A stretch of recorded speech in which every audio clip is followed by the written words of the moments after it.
क्योंकि अगले साल अवेंजर्स डूम्सडे रिलीज़ होने वाली है, इसलिए कई फैंस आजकल ये डिस्कस करते हैं कि अगर डॉक्टर डूम की फाइट सिम्बियोट्स के गॉड नल से हुई तो जीत किसकी होगी।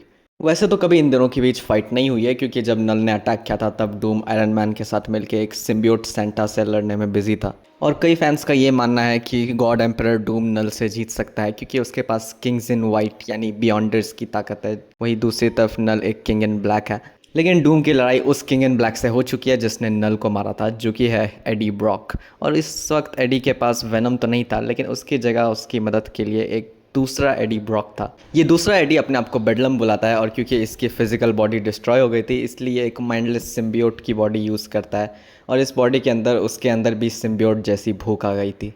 शुरुआत में एडी लैटवेरिया एयरपोर्ट पर पहुंचता है, जहां पर एक डूम बॉट उसका बैग चेक करता है, और उसी वक्त वो बैग बेडलम में बदलकर उस डूम बॉट को खा जाता है। बाकी डूम बॉट्स एडी पर हाई वोल्टेज से अटैक करते हैं, जिससे उसका दिल रुक जाता है, लेकिन अपनी पावर से एडी अपने दिल को वापस स्टार्ट कर देता है। फिर जब डूम बॉट्स उस पर और भी खतरनाक हमला करते हैं तो एडी बेडलम के साथ बॉन्ड होकर उन सबको तोड़ डालता है।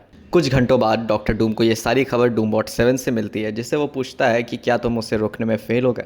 इस पर डूम बॉट 7 ये कहता है कि मैं एक डूम बॉट हूँ, जिसे डूम के चेहरे और डूम की आवाज़ के साथ डूम के काम के लिए बनाया गया है, और डूम कभी फेल नहीं होता है। इसलिए गलती क्लियरली बाकी डूम बॉट्स की है, और उनमें से सर्वाइवर्स को उनकी गलती की सज़ा दे दी गई है। लेकिन फिर डूम उससे पूछता है कि फिर तो तुमने किसी डूम बॉट को उसकी निगरानी के लिए ज़रूर भेजा ही होगा, तो बताओ मुझे कि ब्रॉक इस वक्त कहाँ है। इस पर डूम बॉट को कोई जवाब नहीं होता है, इसलिए वो कहता है कि मैं फ़ेल हो चुका हूँ, डूम कभी फेल नहीं होता। ये कहकर वो फट जाता है। फिर डूम को अपने दरवाजे पर खटखटाने की आवाज़ आती है, जिसके बाद वो कहता है अंदर आओ। तभी डूम के दरवाजे को तोड़ते हुए एडी अंदर आ जाता है। फिर डूम उसको अपने साथ डिनर करने बोलता है, ये कहते हुए कि भले ही हम पहले दुश्मन रह चुके हैं, लेकिन मैं अभी पसंद करूँगा कि तुम मेरे गेस्ट रहो। एडी मान जाता है, लेकिन पूछता है आखिर क्यों। तो डूम उससे कहता है कि आखिरी बार तुम बस एक और बदसूरत अमेरिकन थे, लेकिन अब तुम मेरे तरह एक किंग बन चुके हो, और मेरी तरह ही तुमने अपना खून पसीना बहाकर ये सिंहासन पाया है, ना कि किसी तुच्छ एक्सीडेंट से, जैसे कोई कॉस्मिक स्टॉर्म। एडी उससे कहता है कि हम एक और सिमिलैरिटी है, और वो ये है कि अब मैं भी टाइम ट्रैवल कर सकता हूँ, लेकिन सिर्फ अपनी माइंड से। इसलिए अब मुझे एक टाइम मशीन की ज़रूरत है, तुम्हारी। डूम कहता है कि इसका तो सवाल ही नहीं उठता। जिस तरह मैं अपने देश में बच्चों को गन्स चलाने नहीं देता, वैसे ही मैं इतनी खतरनाक टेक्नोलॉजी किसी पागल के हाथ नहीं दे सकता। मैं तुम्हें एक और चांस दे रहा हूँ, वापस अपने बेटे के पास चल जाओ। लेकिन एडी कहता है कि मैं ऐसा नहीं कर सकता, क्योंकि मैं उसके लिए इस वक्त एक खतरा हूँ, और जब तक मैं टाइम ट्रैवल करके उस खतरे को ख़त्म नहीं कर देता, तब तक मैं वापस नहीं जा सकता। फिर डूम उससे कहता है कि फिर तो एक ही सवाल बचा है ना, क्या हमें अपना खाना संस्कार के साथ ख़त्म करना चाहिए या अभी शुरू करना चाहिए। अभी सही वक्त होगा, कहते हुए एडी टेबल को उलट देता है, और डूम उससे कहता है कि खाना बर्बाद करना एक गुनाह है एडवर्ड। मेरी माँ ने मुझे ये सिखाया था, और भी कई चीज़ों के साथ। ये कहते हुए वो एक स्पेल इस्तेमाल करता है, जिससे एक बड़ा सा हाथ एडी को पकड़ लेता है। लेकिन एडी उस हाथ की उंगलियां तोड़कर भाग निकलता है, और ये सब देख के डूम इम्प्रेस हो जाता है। फिर तभी एडी एक दीवार तोड़कर डूम के टाइम मशीन वाले रूम में पहुंचता है। इससे पहले डूम उसको रोक पाता है, एडी उसके कंट्रोल्स को तोड़ देता है, जिससे टाइम मशीन खुद ब खुद एक्टिवेट हो जाती है, और डूम और एडी टाइम में बहुत पीछे जाकर गिर पड़ते हैं एक खाली मैदान में, जहाँ पे उनकी फ़ाइट कंटिन्यू होती है। लेकिन तभी उन्हें एक दहाड़ सुनाई देती है, और उन्हें एक वेनम जैसा डायनासोर दिखता है। वो डायनासोर ब्रॉक का नाम लेता है, लेकिन एडी को उसके बारे में कोई आइडिया नहीं है। फिर वो उन पर हमला करने आता है, और डूम पीछे से उस पर ब्लास्ट्स फायर करता है। इसके बाद डूम अपने रिपेयर हो चुके टाइम प्लेटफॉर्म में भागने की कोशिश करता है, लेकिन एडी अपने चारों हाथों को लंबा करके उस पर अटैक करता है, जैसे मानो दो मिस्टर फैंटास्टिक्स अटैक कर रहे हो, जिससे डूम काफ़ी इरिटेट हो जाता है। टाइम प्लेटफॉर्म एक बार फिर से डैमेज हो जाता है, और एक और इमरजेंसी टाइम जंप होता है। और जब डूम और एडी वहाँ से चले जाते हैं, तो वो डायनासोर अपने असली रूप मेरिडियस में आ जाता है, जो कि एडी का ही एक ईविल वेरिएंट है। साल 1942 में एडी अपनी पावर से किसी को टेलीपैथिकली बुला रहा होता है, और इस दौरान दो पायलट्स को कुछ आवाज़ सुनाई देती है, और वो जो टॉप सीक्रेट सामान लेके जा रहे थे अपने प्लेन में, वो तभी उनके प्लेन से गिर जाता है।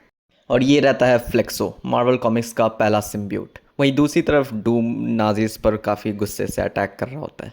एडी की आवाज़ फॉलो करते हुए फ्लेक्सो एडी तक पहुंच जाता है, और एडी उससे कहता है कि मैंने सारे सिविलियंस को बेसमेंट में इकट्ठा किया है, और तुम्हारा काम है इन सब की सुरक्षा करना। फ्लेक्सो उससे कुछ नहीं कहता है, इसलिए एडी उसके दिमाग पढ़ने की कोशिश करता है, और जब वो उसकी मेमोरीज़ को देखता है तो उससे ये पता चलता है कि फ्लेक्सो को हिटलर को मारने के लिए लेके जाया जा रहा था। फिर एडी समझ जाता है कि उससे कितनी बड़ी गलती हुई है, क्योंकि उसने फ्यूचर से आके फ्लेक्सो को भटकाया जो है। और अगर वो ऐसा नहीं करता तो शायद सेकेंड वर्ल्ड वॉर जल्दी ख़त्म हो जाता है। इसलिए वो जल्द से डूम के पास जाता है और उससे कहता है कि हमें वक्त में पीछे जाके अपने आप को यहाँ आने से रोकना होगा। लेकिन डूम उससे कहता है कि ऐसा करने से हम मिट जाएंगे।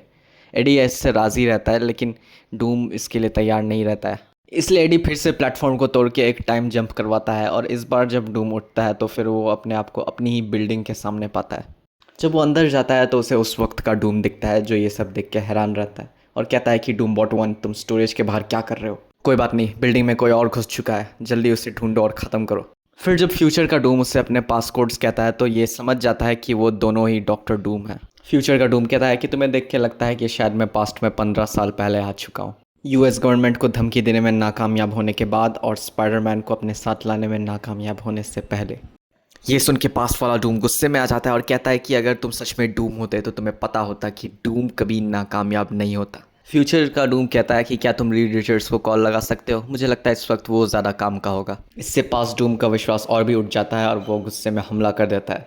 फ्यूचर डूम कहता है कि तुम मुझे कैसे मारोगे जब मैं वो सब हूँ जो तुम हो और उससे भी ज़्यादा हूँ, जब मैं सारे विज्ञान, कलाएं और रहस्यों का मालिक हूँ। अस्तित्व का पूरा पैमाना तुम्हारे अहंकार को झुका देगा, लेकिन मैंने इसे झुकाया है। मैंने ऊपर वाले का चेहरा देखा है और वो मेरा ही चेहरा था। लेकिन क्या तुम ऐसा कह सकते हो मेरे दोस्त? क्या तुम्हें पता भी है कि शुरुआत कहाँ से करनी है? इस वक्त तुमने हमारी माँ को हेल से बचाया भी है। पास डूम कहता है, नहीं, लानत है तुम पर। अगर तुम सच में मेरा ही कोई भ्रष्ट रूप हो तो मैं तुम्हारे दाग को अस्तित्व से मिटा दूंगा। फ्यूचर डूम कहता है कि आखिरकार तुमने मुझे इम्प्रेस कर ही दिया, अब सो जाओ। ये कहते हुए वो एक स्पेल का इस्तेमाल करके पास डूम को सुलाकर उसकी याददाश्त मिटा देता है।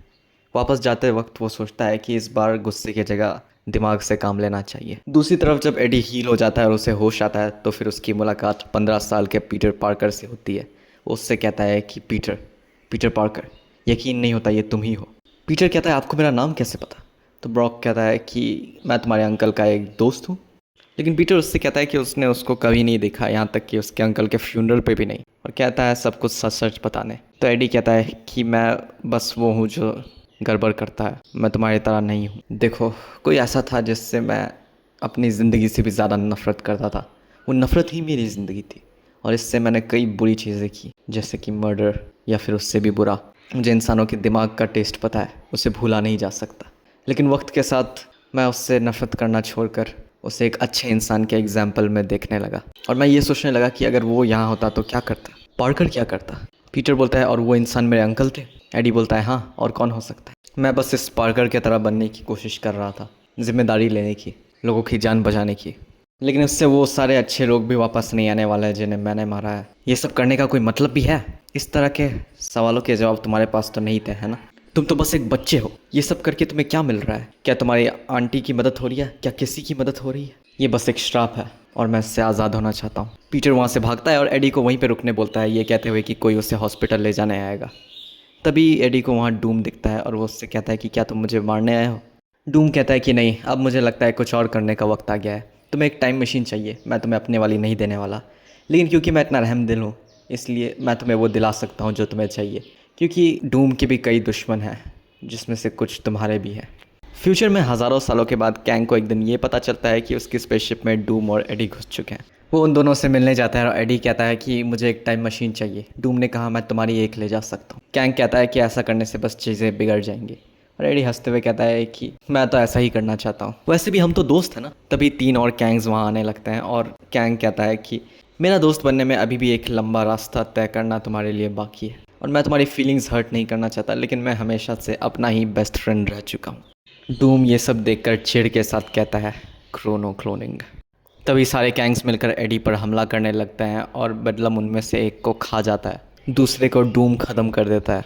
और जब बाकी 2 अपने फोर्स फील्ड्स ऑन करते हैं तो उनमें से एक अपने दूसरे वेरिएंट का फोर्स फील्ड डीएक्टिवेट कर देता है, जिसके बाद बदलम उसको खा जाता है। और कैंग कहता है कि मैं अपना सबसे बड़ा दुश्मन भी हूँ और अब मेरे पास 3 नई टाइमलाइंस हैं। फिर कैंग कहता है, क्योंकि लड़ाई से बात नहीं बनने वाली है, इसलिए मैं तुम्हें वो दे देता हूँ जो तुम्हें चाहिए, लेकिन इसका ध्यान रखना क्योंकि ये एक कलेक्टर्स आइटम है। क्या तुमने इसे पहचाना, विक्टर? और डूम कहता है कि हाँ, बदकिस्मती से। ये फैंटास्टिक 4 का टाइम स्लेड है। कैंग एडी से इसके बदले बेडलम का एक पीस मांगता है और बेडलम उस पर विश्वास नहीं करता है, लेकिन एडी मान जाता है क्योंकि उनके पास कोई और चॉइस नहीं थी। फिर एडी कैंग को वो दे देता है जो कैंग को चाहिए था और वहाँ से निकल पड़ता है। उम्मीद करता हूँ कि आपको ये वीडियो अच्छी लगी। वैसे तो एडी और डूम के बीच इस तरह की फ़ाइट हमें मूवी में कभी दिखने को मिलेगी कि नहीं वो तो पता नहीं, लेकिन इसका ही आपको एक काफ़ी अच्छा डब यूट्यूब पे मिल जाएगा, जिसका लिंक मैंने डिस्क्रिप्शन में दे रखा है, तो उसे भी चेकआउट ज़रूर करिएगा। तो मिलते हैं अगली वीडियो में।